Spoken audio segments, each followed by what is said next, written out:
Assalamu alaikum. Hi guys, how are you all doing? I hope that you are doing fine. उम्मीद है आप सब खैरियत से होंगे। तो इस चैनल को मैंने बनाने का मेरा मकसद क्या है कि मेरे जितने भी माशरे के यंगर जनरेशन हैं, वालिदैन हैं, हमारे भाई बहन हैं, बुज़ुर्ग हैं, तो मेरे वर्ड्स से उन तक एक पॉजिटिव मैसेज पहुँचे। और अगर even if one person succeeds to become a successful person or tends to change in the positive manner, so that would be my success. मेरी कामयाबी होगी अगर एक शख्स, एक अफराद भी अपने अंदर एक पॉजिटिव इम्पैक्ट लाता है। जितनी भी अभी तक हमने वीडियोस बना चुके हैं उन सबको देखने के बाद, तो आइए आज की वीडियो स्टार्ट करते हैं। आज का टॉपिक है लीडर और बॉस। जी हाँ, what does it mean by boss. सबसे पहले हम बॉस को डिस्क्राइब करते हैं। मैं समझता हूँ बॉस का जो मतलब है वो सिर्फ कॉर्पोरेट लाइफ या प्रोफेशनल लाइफ में नहीं है। बॉस बेसिकली एक बिहेवियर है, एक एटीट्यूड है, एक फितरत, एक किरदार, एक शख्स का जो समझता है कि वो ही सब कुछ समझता है। वो मेरे कहने का मतलब क्या है, आपको लगा हो कि शायद मैं सही समझा नहीं पाया, ऐसी बात बिल्कुल नहीं है। वो अपने आप को समझता है कि मैं सब समझता हूँ। इसका मतलब क्या है, वो पहले तो कि जो भी काम करता है वो समझता है कि मैं जो काम करता हूँ बस वो दी एंड है। उसकी टीम में जो बंदे होते हैं, जो हजरात होते हैं, या एक दुकान में जो एक दुकानदार होता है, उसके जो सबऑर्डिनेट्स काम कर रहे होते हैं, वो उनको रिस्पेक्ट नहीं देता, उनको इंसल्ट करता है। छोटी छोटी बातों पे उनको बहुत ज़्यादा इंसल्ट फील करवाते हैं। ऐसा क्यों होता है? क्योंकि वो सेल्फिश होता है, वो अपने शेल में ही सोचता है, वो अपने शेल से बाहर नहीं निकलता, अपने कंफर्ट जोन में वो रहता है। वो समझता है कि बस मुझे ही सब कुछ आता है। और अगर कोई दूसरा बंदा काम करता है, कोई अच्छा काम करता है, तो सबसे पहली बात उसको तारीफ, जो उसका ड्यू है, जो मैं समझता हूँ कि एक बहुत इम्पॉर्टेंट एलिमेंट है उजरत का, उसकी सैलरी जितना इम्पोर्टेंट है। अगर कोई अच्छा काम कर रहा है उसको प्रेस करना चाहिए ना। क्यों प्रेस करना चाहिए? क्योंकि इंसान की जो कोर है, इंसान की जो सबसे गहराई है, उसमें आपको पता है क्या इंसान समझने की कोशिश करता है। हम बहैसियत इंसान, हम चाहते हैं कि हमें कोई सुने। हम सुनने से ज़्यादा बोलना पसंद करते हैं, जैसे मैं खुद बोल रहा हूँ, लेकिन ये अलग कॉन्टेक्स्ट में मैं बात कर रहा हूँ। मेरे कहने का मकसद ये है कि हम चाहते हैं कि हमारी कोई बात सुने, हमारी कोई तारीफ़ करे, हमें कोई एक्नॉलेज करे। एक्नॉलेज, तारीफ़, प्रेज, ये सब क्या है? आप कोई अच्छा काम करते हो, अगर आप लेट से एक सुपर स्टोर है, सुपर स्टोर में आपको टास्क मिली है कि आपने आज 500 जो सीरियल बॉक्सेस हैं, जो मसाले बॉक्सेस हैं, जो टूथपेस्ट हैं, जो हाउस होल्ड आइटम जितने भी हैं, वो आपने 500 लेस से क्वांटिटी आपने फिल करनी है। और आपको फर्स्ट हाफ में, मतलब सुबह 8 से 12 बजे के बीच में ही करना है। तो अगर आप कामयाब हो जाते हैं और आप अपने वक्त पे या वक्त से पहले उस शेल्फ स्पेसिंग को कंप्लीट करते हैं, तो डेफिनेटली यू डिज़र्व अप्रेज। आपको तारीफ़ आप करने के, आपके ऊपर तारीफ़ की जाए, ये आपका ड्यू है, ठीक है, या ये आपके ऊपर ये चीज़ ड्यू है। लेकिन आपका जो बॉस है, जो एक दुकानदार है, या जो सुपरवाइज़र है, जो फ्लोर मैनेजर है, वो आपको नहीं प्रेज़ करता। वो समझता है ये बस मेरी वजह से हुआ है। भाई आपकी वजह से नहीं हुआ, वो उस शख्स की वजह से हुई, उसकी अपनी मोटिवेशन, अपने गोल्स की वजह से हुए, क्योंकि वो आगे बढ़ना चाहता है। वो पूरी लाइफ स्टाइल्स में अपने ज़िंदगी तो नहीं गुजारना चाहता। तो बॉस वाला जो एलिमेंट है वो हर लम्हे फ़िक्री वाली ज़िंदगी में पाया जाता है। मैं समझता हूँ कि बॉस वाला एटीट्यूड ना सिर्फ एक वर्किंग एनवायरनमेंट के लिए बहुत नुकसानदेह, टॉक्सिक है, बल्कि एक सोसाइटी पे भी बहुत नेगेटिव इम्पैक्ट्स मुरतब करता है। तो अगर हम टीचर्स की बात करते हैं, टीचर्स के अंदर एक ये एलिमेंट भी होता है कि वो पनिश करते हैं, या मदरसों के अंदर जो उलमा, मौलाना साहब जो होते हैं, वो अब्यूज़ करते हैं। वो प्रेज अगर नहीं कर सकते तो वो फिज़िकली या वर्बली अब्यूज़ करते हैं। ऐसे कितने केसेस हैं?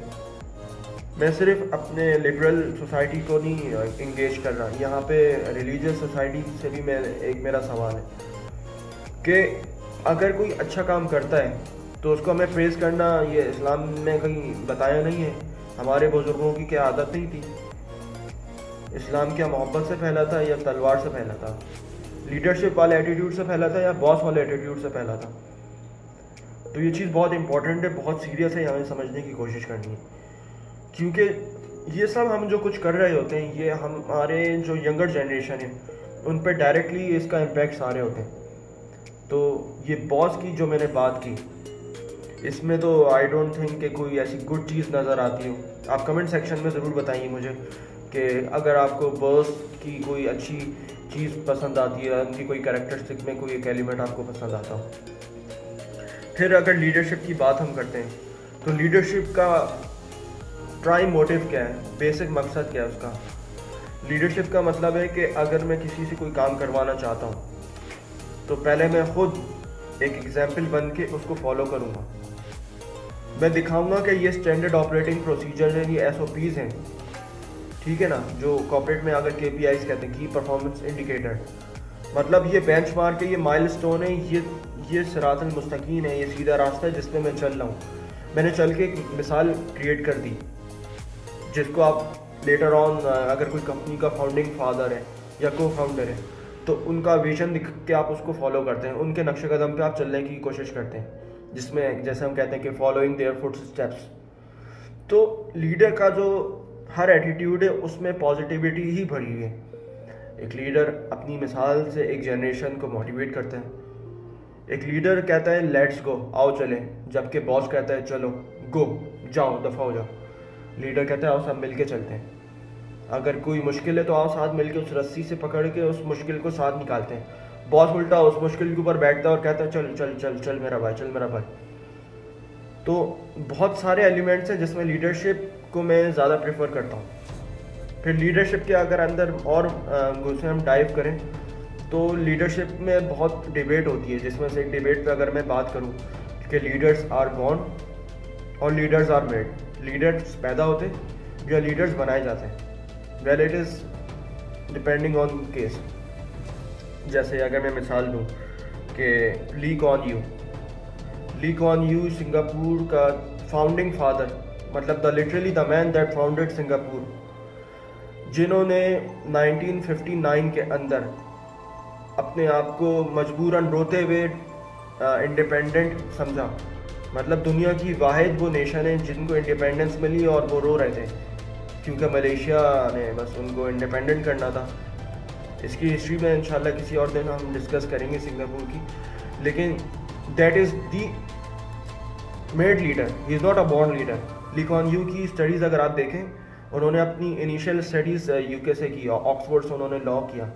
उन्होंने बेसिकली अपने कितने साल अपने आप को प्रैक्टिस कराई, अपने आप को मंजाया। उन्होंने एक पार्टी ज्वाइन की, उन्होंने इलेक्शन लड़ा, इलेक्शन जीता। उसके बाद सिंगापुर को उन्होंने रिफॉर्म्स दिए।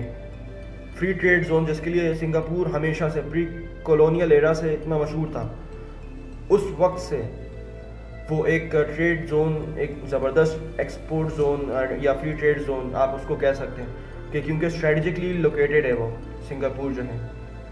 तो ली कुआन यू ने इस चीज़ को रियलाइज़ किया, फ्री ट्रेड जोन वहाँ पे किया कि government can not intervene the businesses. वहाँ पे टैक्स फ्री जोन कितने बने हुए हैं। अभी आप देखें दुनिया के हाईएस्ट मतलब GDP रेशियो है, लिविंग स्टैंडर्ड्स है, पर कैपिटा इनकम है, one of the best countries to live इन।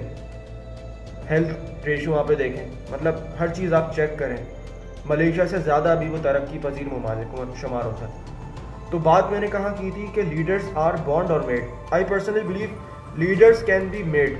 ये एक्सक्यूज़ है अगर आप कहें ना यार वो तो लीडर है क्योंकि उसके ख़ानदान में वो लीडर थे तो वो बस बाप को देख के बैठा थी। मैं समझता हूँ अगर आपके अंदर आग है ना, भड़क है, एक नेशन है that can excel you towards the success, आपके अंदर एक भूख है ना, उस भूख से आप आगे बढ़ सकते हैं। आप कुछ माशरे में अगर 1% भी अच्छा करना चाहते हैं तो आपके अंदर लीडरशिप क्वालिटी है। क्यों आप एक्सेल कर रहे हैं, आप अपने आप को मिसाल बना के आगे अपनी जनरेशन को एक बेंचमार्क दे रहे हैं। तो leadership, I personally believe leadership are made. Bond वाला फिलॉसफी भी है। मैं ये नहीं कह रहा कि leaders are only bond, leaders are bond, definitely that is the case, but also leaders are made and they can be made as well if they want to. तो उम्मीद है कि मेरा आज का टॉपिक लीडरशिप और बॉस ये आपको बहुत पसंद आया होगा, और अपनी कमेंट सेक्शन में अपनी कीमती राय का इज़हार करें। अपने प्यार और मोहब्बत से मुझे सपोर्ट करें। इस चैनल को आपकी सपोर्ट की बहुत ज़रूरत है। जितने भी नए नाज़रीन हैं मैं उनसे उम्मीद करता हूँ कि वो चैनल को सब्सक्राइब करेंगे, लाइक करेंगे और अपनी कीमती राय का इज़हार करेंगे। Until the next time, thank you. This is Ali signing off.